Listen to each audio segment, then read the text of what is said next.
Today is Wednesday, June 26th. We'll tell you what the Surgeon General is now calling a public health crisis, but why it's not clear if it'll actually change anything.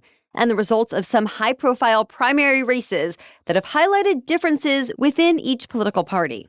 Plus, a controversial ruling about tax dollars going toward a religious school. All the details just revealed about the biggest sales of the summer. And what's new with this year's NBA draft that starts tonight. Those stories and even more news to know in today's episode. Welcome to The Newsworthy. All the day's news in around 10 minutes. Fast, fair, fun, and on the go. I'm Erica Mandy. Thanks so much for being here. You ready? Let's do this. The U.S. Surgeon General has declared gun violence a public health crisis. It marks the first time the nation's leading voice on public health has called out gun violence in this way. The country's top doctor pointed to the fast-growing number of injuries and deaths involving firearms in the U.S. and the impact of gun violence on physical and mental health nationwide. The 40-page advisory listed off statistics like deaths caused by guns rose to a 3-decade high in 2021. Firearms have been the leading cause of death for children and teens since 2020 when they surpassed car crashes. And he said a poll last year found most Americans do worry, at least sometimes, that a loved one might be injured by a firearm. The Surgeon General, Dr. Vivek Murthy, is now calling on the U.S. to ban automatic rifles, introduce universal background checks for buying guns, place a warning label on guns, penalize people who don't store guns safely, increase gun violence research, and more. The American Academy of Family Physicians applauded the move, saying doctors have seen the impact of firearms firsthand. The same type of Surgeon General's advisory in the past raised awareness about things like cigarette smoking and is largely credited for leading to laws that reduce the use of tobacco. But the National Rifle Association, or NRA, hit back, calling the advisory, quote, an extension of the Biden administration's war on law-abiding gun owners. Either way, some of the types of changes the Surgeon General is calling for would need to be passed by Congress to apply to the entire country, though some states have already or may consider some of the proposals.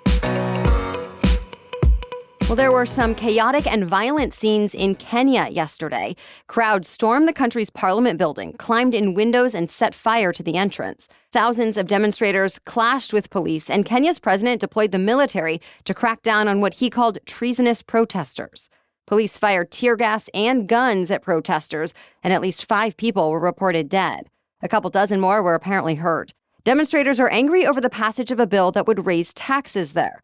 The ambassadors of several Western countries, including the U.S., said they were deeply concerned by the violence and loss of life and are monitoring the situation closely. A major decision from Israel's top court could shake up the political landscape. The Israeli Supreme Court ruled the military must start drafting ultra-Orthodox Jewish men. The unanimous decision from all 9 judges is a huge deal because, for years, ultra-Orthodox men have been exempt from Israel's mandatory military service. Instead of serving, they study religious texts, but it's been controversial for a long time. Well, now the Supreme Court says there's no legal basis for those exemptions. Of course, the timing of this ruling is crucial, since Israel is still fighting the war in Gaza. The decision could also split Prime Minister Benjamin Netanyahu's wartime government. So, to be continued. Back in the U.S., Israel and the war in Gaza was a main issue during a high-profile primary election for a New York congressional seat. The race centered around U.S. Representative Jamal Bowman's criticism of Israel. A more moderate pro-Israel Democrat, George Latimer, challenged the left-wing incumbent, and last night, Latimer won. The race highlighted the party's divisions over the war in Gaza. Meanwhile, a pair of moderate Republicans won in Utah, highlighting that party's differences about how much the politicians have or haven't embraced Trump. U.S. Representative John Curtis won over a far-right candidate in the race for Senator Mitt Romney's open seat. And Governor Spencer Cox won his primary despite not getting the backing of the state party for what his GOP critics called his centrist policies. And in another closely watched primary race, this time in Colorado, U.S. Representative Lauren Boebert declared victory. She's an outspoken right-wing lawmaker who, after nearly losing the general election in 2022, switched to a more conservative district. She's now on track for a 3rd House term despite a tough year of some embarrassing scandals. Still, all of these candidates would have to win in the general election this November. We are just one day away now from the first presidential debate this election season, when former President Trump and President Biden will go head-to-head. And just ahead of that big debate, The gag order on Trump from his recent criminal trial was partially lifted. So the New York judge who oversaw the former president's hush money trial now says Trump is allowed to talk about or criticize witnesses. Think his former lawyer and fixer Michael Cohen and adult film actress Stormy Daniels. Trump can also talk about the jury, though he is still not allowed to reveal individual info about jurors or publicly mention lawyers, court staff, or any of their family members. Remember, this is the case where the jury found Trump guilty of falsifying business records. And Trump has been trying hard to get this gag order tossed out with no luck until now. Still, Trump's campaign team calls the restrictions that are left in place unconstitutional and un-American. Either way, all eyes now turn to the face-off between presidential candidates happening on CNN tomorrow night. So we'll, of course, bring you all the details on how to watch tomorrow, a recap of the key moments on Friday, and further analysis over the weekend. Much more news for you still ahead. But first, a break for our sponsor. Green Chef is the #1 meal kit for clean eating, delivering pre-portioned and prepped, quality whole foods with limited processed ingredients. I really appreciate the quality of Green Chef. Green Chef offers unique farm-fresh ingredients like figs, dates, and artichokes, sustainably sourced seafood, and more. One of my recent Green Chef meals was a tasty chicken with garlic charred rice, apricot pan sauce, and roasted almonds. We put that together in about 30 minutes, even as I had a little one running around the kitchen. And I also made a chef salad with prosciutto and herby feta, tomatoes, artichokes, and almonds in a lemon caper sauce that came together in just about 10 to 15 minutes. By the way, Green Chef is owned by HelloFresh, so you really can't go wrong with either. And get this, if eating better is part of your goal this summer, you can support a clean eating lifestyle with nutrition advice from a registered dietitian. Every Green Chef customer gets a free session, so you can sign up and start your journey towards better health today. Go to greenchef.com/newsworthy50 and use the code newsworthy50 to get 50% off plus 20% off your next 2 months. Again, go to greenchef.com/newsworthy50 and use that code newsworthy50 to get 50% off plus 20% off your next 2 months. Okay, now back to the news. For the first time ever, dust and rock from the far side of the moon have been brought back to Earth. It's important because the sample could hold clues about the origins of the moon and Earth. But it wasn't the U.S. behind this historic mission. China's robotic spacecraft was the first country to retrieve and return a capsule full of lunar soil from the side of the moon that never faces Earth. It is a scientific breakthrough that China called a cause for celebration for all humanity. But at this point, it's not clear when or if international researchers will have access to the moon material for study. So some see this as a step forward for China in the new space race with the U.S. Both world powers are working towards sending astronauts to the moon's south pole and hope to set up more permanent outposts there one day. NASA's Artemis program aims to send astronauts into the moon's orbit next year, with a crewed landing scheduled to launch as early as 2026.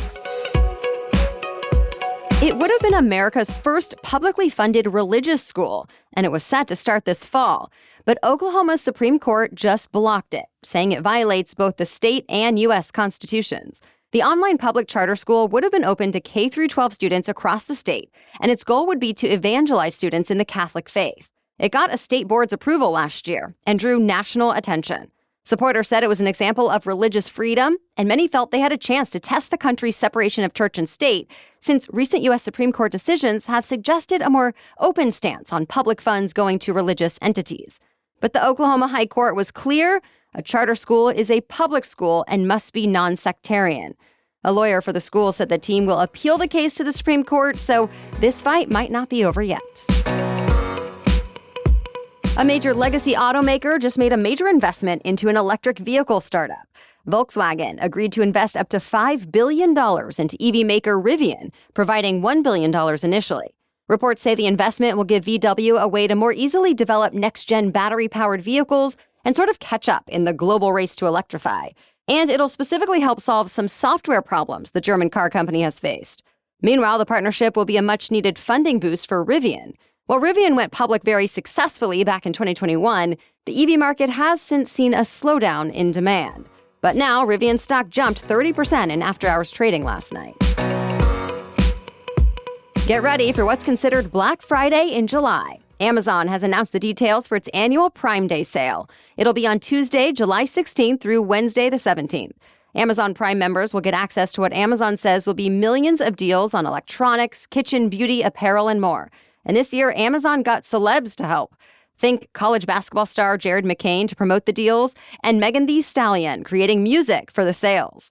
Of course, Amazon's Prime Day success has prompted other retailers to start their own sales events in recent years.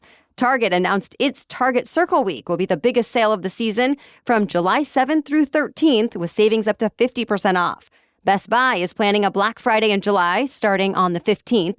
And as we told you yesterday, Walmart's deals will go from July 8th through the 11th. This year, the NBA draft is getting a bit of a makeover. For the first time in modern league history, the NBA draft will be held over 2 nights. This follows in the footsteps of other professional American sports leagues that have multi-day drafts. The new configuration gives teams more time to consider their options between rounds 1 and 2. The league also hopes 2 nights of TV coverage will get more eyeballs on incoming rookies. But this change in setup might be the draft's only certainty this year. Unlike last year, when Victor Wembanyama was the obvious first pick, no single talent has separated himself from the rest of the 2024 class. All eyes will be on the Atlanta Hawks, though, who have the number 1 pick. You can watch what happens on ESPN tonight at 8 p.m. Eastern, 5 Pacific, and tomorrow at 4 p.m. Eastern, 1 Pacific.